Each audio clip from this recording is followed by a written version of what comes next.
डभोई के तालुका सेवा सदन पर प्रांत अधिकारी रविराज सिंह परमार की अगुवाई में वृक्षारोपण का कार्यक्रम आयोजित हुआ। स्वच्छ डभोई हरियाला डभोई बनाने के संकल्प के साथ डभोई तालुका प्रशासन, डभोई प्रांत कचहरी, मामलतदार कचहरी, डभोई नगर पालिका, डभोई वनीकरण विभाग कचहरी और साथ ही अन्य विभागों के सहयोग से तालुका सेवा सदन कचहरी पर वृक्षारोपण का कार्यक्रम आयोजित करवाया गया। इसी के साथ पर्यावरण के बारे में लोगों में जागरूकता लाने की कोशिश की गई। तब आपको बता दें कि आज के इस वृक्षारोपण कार्यक्रम में मामलतदार प्रतीक भाई संगाड़ा, चीफ अफसर जयकिशन तड़वी, नगर पालिका के ओएस महेश परमार, पर्यावरण रक्षक की जिम्मेदारी निभाने वाले सामाजिक वनीकरण कचहरी के रेंज फॉरेस्ट अफसर कल्याणीबेन चौधरी, फॉरेस्ट अफसर जितेंद्र भाई बारोट और अन्य कर्मचारी वहां पर मौजूद रहे। उपस्थित सभी की ओर से वृक्षारोपण करते हुए ज्यादा वृक्ष उगाने और पर्यावरण बचाने की अपील भी आम लोगों से की गई। आज रोज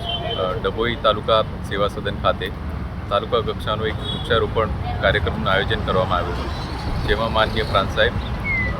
સીઓ સાહેબ નગરપાલિકા તથા મામલતદાર કચેરીના તમામ સ્ટાફ દ્વારા કચેરીના પ્રાંગણમાં જ વૃક્ષારોપણનું આયોજન કરવામાં આવ્યું અને વૃક્ષારોપણ કરવામાં આવ્યું છે, જેનું જતન કરીને જે આખું સેવા સદનનું પ્રાંગણ છે તે